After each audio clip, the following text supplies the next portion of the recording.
Ya, Anda masih bersama kami di Bincang Halo Indonesia dan kita masih membahas tentang aplikasi informasi cuaca Indonesia dari BMKG ya.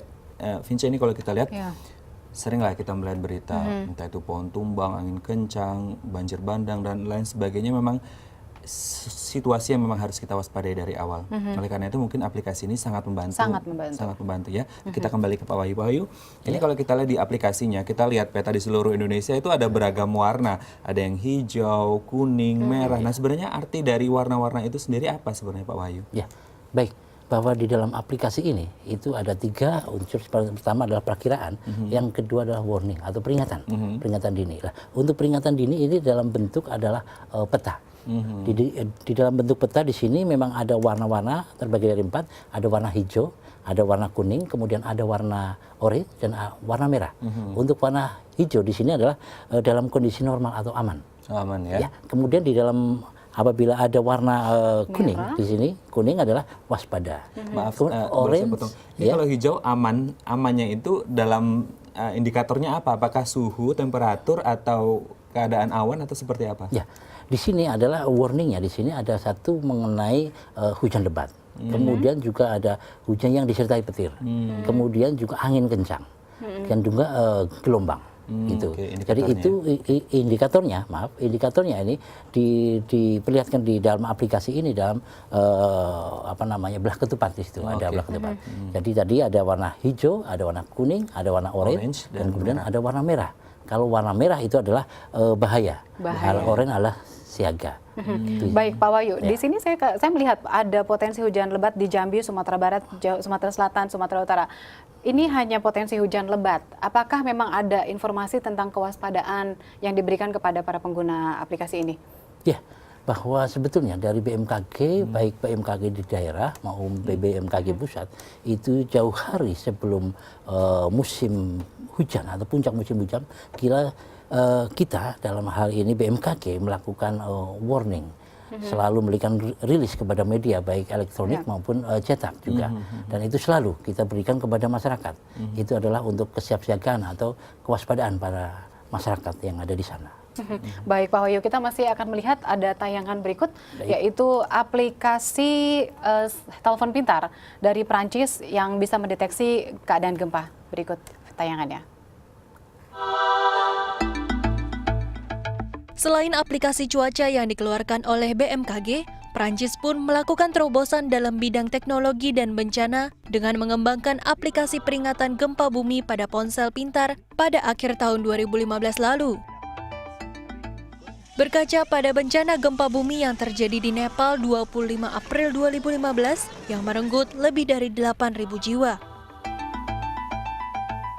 Seorang mantan anggota tim penyelamat Prancis, Pierre-Marie Seren, membuat sebuah aplikasi yang diberi nama QuickShare dengan memanfaatkan teknologi GPS yang ada pada ponsel pintar untuk melacak lokasi gempa bumi, memberi peringatan kepada warga sekitar, serta memberikan informasi kepada tim penyelamat.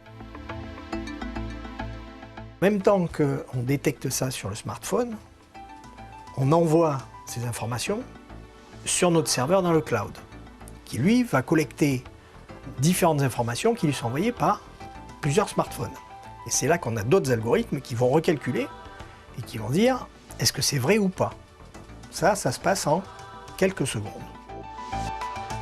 Melalui aplikasi ini, peringatan gempa dapat dikirimkan saat itu juga secara real-time kepada pihak yang berwenang, tim penyelamat, organisasi kemanusiaan, dan perusahaan yang berlangganan layanan tersebut.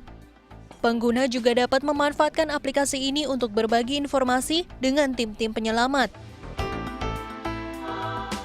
Dengan aplikasi ini, pihak yang berwenang dan tim penyelamat dapat mengumpulkan gambaran keseluruhan mengenai bencana alam yang terjadi. Aplikasi ini diharapkan dapat meminimalisir jumlah korban jiwa saat bencana gempa terjadi. Ya, itu tadi, bahwa ternyata aplikasi ini diluncurkan setelah gempa Nepal terjadi. Ya, jadi menunggu harus ada bencana dulu baru ada aplikasi ya. Berarti salah satu hal yang dilakukan oleh BMKG ini adalah terobosan untuk mencegah dan juga mengantisipasi hal-hal yang mungkinan terjadi di depannya. Ya, kita patut apresiasi. Iya, tapi nanti kita mau tanya kenapa tidak ada deteksi dini terhadap gempa nanti kita. Pak Wahyu, kenapa tidak ada aplikasi pendeteksi dini untuk keadaan gempa? Iya. Baik, untuk aplikasi Android ini adalah khusus untuk cuaca. Namun demikian, bukan hanya satu ini yang dikeluarkan oleh BMKG. Banyak aplikasi lain sebelumnya. Seperti info BMKG. Di sini juga cuaca dan kegempaan. Jadi gempa yang dirasakan dan juga gempa terkini juga ada di dalam aplikasi info BMKG. Namun yang aplikasi cuaca ini adalah inovasi supaya cepat kepada masyarakat, dan ini seperti ditambahkan juga ada peringatan dini di sini. Kalau aplikasi mengenai cuaca, kalau gempa sebenarnya aplikasi juga sudah ada. Namun demikian dari BMKG juga akan terus mengembangkan. Kalau yang gempanya seperti apa Pak tadi informasinya yang bisa didapat di aplikasi cuaca ini? Untuk gempa, jadi ada informasi dini, ada peringatan dini. Kalau kegempaan, karena gempa ini tidak dapat diprediksi, sehingga ini bisa diberikan adalah informasi dini. Setelah terjadi gempa, maka itu secepatnya adalah akan diberikan informasi kepada masyarakat. Di dalam website BMKG, kemudian di yang lain-lain. Karena di dalam kegempaan, kami juga sudah mempunyai dalam kurun waktu 5 menit, itu informasi sudah disampaikan kepada seluruh masyarakat. Jadi ada gempa, apabila gempa ini punya potensi tsunami atau tidak, ini dalam waktu 5 menit ini adalah disampaikan kepada seluruh masyarakat. Dan sekarang terus dikembangkan untuk kurang dari 5 menit.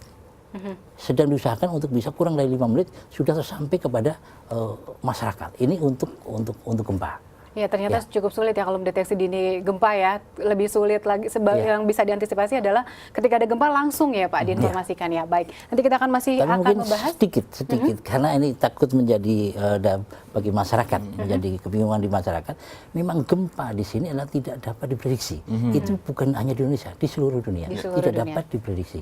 Namun dapat memberikan informasi sedini mungkin setelah terjadinya gempa. Oke, baik. Pak Wahyu, nanti kita masih akan melihat apakah update di aplikasi BMKG kita ini cukup setiap hari cukup bervariasi ya Pak ya. Pemirsa, kami masih akan kembali dengan aplikasi smartphone yang diluncurkan oleh BMKG, namun sesaat lagi kami akan kembali setelah yang satu ini.